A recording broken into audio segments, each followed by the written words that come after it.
ኢትዮ ቴሌኮም ለሽያጭ አወጣውን ሼር አሁን ላይ ምን ፕሮግረስ ላይ እንዳለና እንዲሁም ደግሞ 6 ዝርዝር ሀሳቦች ዋና ሀሳቦችን እዚህ ኢሴክስ ላይ ኢትዮጵያን ሴኩሪቲ ኤክስቼንጅ ሊስት እንደሚደረግ ድልድሉ አሎትመንቱ አናውንስ እንደሚደረግ ዲቪደንዱ ለሼር ሆልደሮች መቼ አናውንስ እንደሚደረግ መቼ ድጋሚ ለሽያጭ አናውንስ እንደሚደረግ እንዲሁ ጥያቄዎች ተሳታፊዎች ያነሷቸው ጥያቄዎች ነበሩ።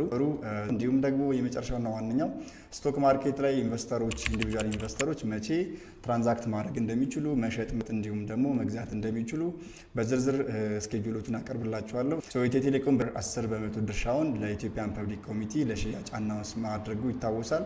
እያንዳንዱ የሼሩ መጠንም በ300 ብር ነው እየተሸጠ የነበረው ማለት ነው። ኦልሞስት ለ121 ቀናት ነው ሽያጩ ሲከናወን የቆየው።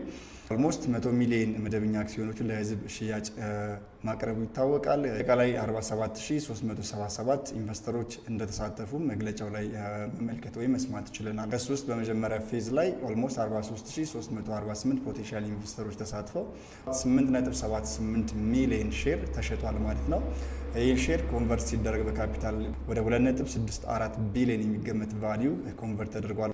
በሁለተኛው ዙር ደግሞ ኦልሞስት ወደ 3529 ፖቴንሻል ኢንቨስተሮች መግዛት ሲችሉ 1.87 ሚሊዮን ሼሮች ተሽጠዋል። ወደ ካፒታል ኮንቨርት ሲደረግ 571 ሚሊዮን ካፒታል ያለው አሴት ኮንቨርት ተደርጓል። በጠቅላላ ወደ 47377 ፖቴንሻል ኢንቨስተሮች የኢትዮ ቴሌኮም ሼር አክሲዮንን ገዝተዋል። በጠቅላላ የተሸጠው የሼሩ መጠንም 10.7 ሚሊዮን የሚገመት ሼር ተሽጧል። ወደ ካፒታል ኮንቨርት ስናደርገውም ወደ 3.2 ቢሊዮን ቫልዩ ያለውን ካፒታል ያለውን አሴት ሼር ተሸጧል ማለት ነው።